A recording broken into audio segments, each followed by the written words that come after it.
And happening this morning, expect to see extra police around La Cueva High School in Albuquerque. Yes, this after reports of a strange man making lewd gestures around girls. We have our News 13's David Romero out live near La Cueva. David, this is very concerning, I can imagine, for parents and, of course, for students. Extremely concerning, Elizabeth, and you said it best. Now, a warning letter was sent to parents saying that for the second time in 2 weeks that a strange man has been exhibiting some very creepy behavior around young girls near the school. Now, APS sent the letter home to parents yesterday. They also posted it on the school's website. According to the letter, one girl says she was on the east side of the school earlier this week when she noticed a fully exposed man inside a parked car on Wilshire. She said the man tried asking her a question, but luckily she was able to get away.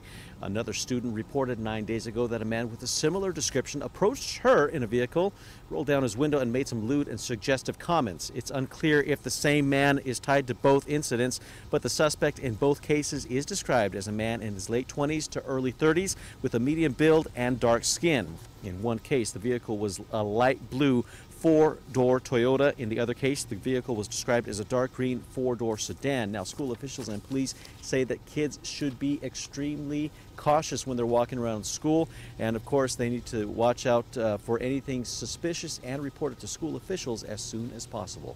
Elizabeth, back to you. All right, David, thank you for the update.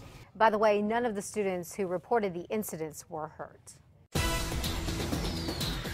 And now to developing news, no water. That's what thousands of people in Albuquerque are waking up with right now, thanks to a water main that burst yesterday. This is up in the Heights. It's at UBank in Spain. Now, crews were out early this morning trying to fix the problem that's had water off in the area since yesterday afternoon. And about 2:30 this morning, workers told us they thought the water would be on right about now. And besides that, you should expect a little bit of traffic troubles in the area. Again, this is at Spain and UBank. The right lane on Spain going west and the right lane on UBank going north have both been closed. We'll keep you updated on what we find out about the water situation there. Elizabeth? Here's what's also causing a snarl up for residents and commuters out there. UBank is one of Albuquerque's busiest streets, and if you know the area, you'll understand what these projects in such close proximity mean to traffic. The city is installing loop detectors at UBank and Montgomery. That's impacting the southbound turn lane. And from Osuna to Montgomery, the city is also replacing the sidewalk along UBank.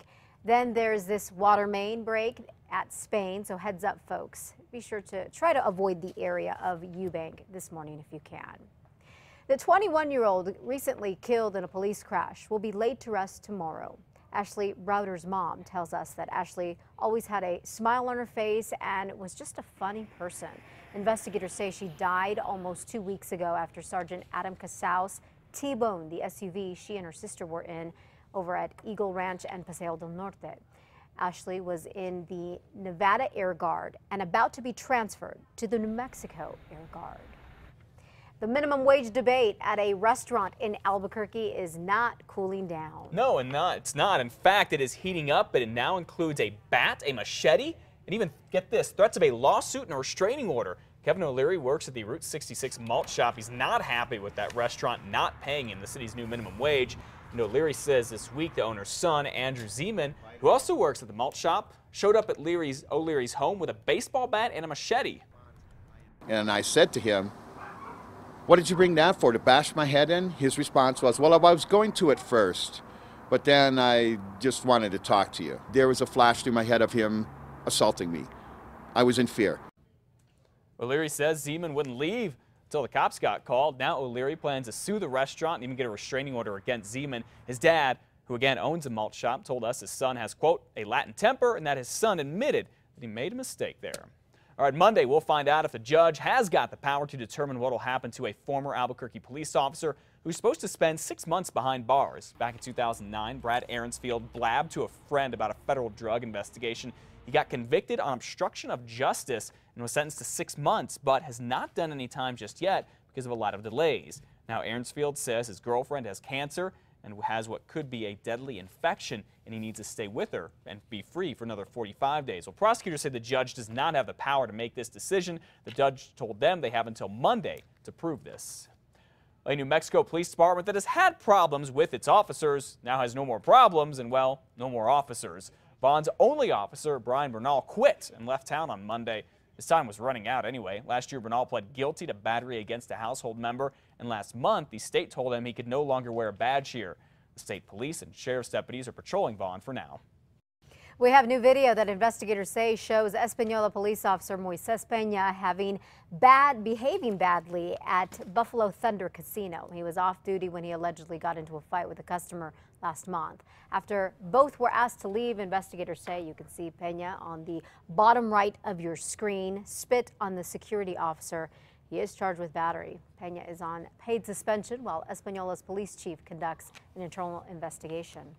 Within the law enforcement career field, we're in glass houses, so whether it's on duty or off duty, reflects across New Mexico as a whole.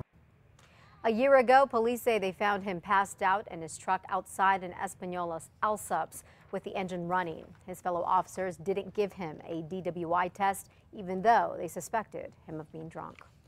The hunt is still on this morning for the woman who police call a gang member who's supposed to be locked up in the MDC right now. Police arrested this woman, Valerie Guzman, on Sunday after she got to the jail. Officers say she was complaining that she was sick, so they took her to UNM Hospital, where she went to the restroom, and police say she somehow escaped. But officers say Guzman claims that something else happened, that the guard who was supposed to be watching her was, quote, sitting on the couch, lightly snoring. So she just got up and walked right out the front door of the hospital, so she says. The corrections officer involved is now suspended from work.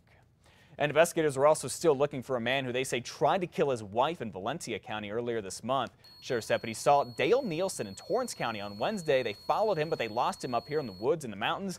Then they found his car that was crashed. U.S. Marshals even tried to track Nielsen with the hounds, but he still got away. Investigators say Nielsen stabbed his wife in the neck back on February 11th. She should survive.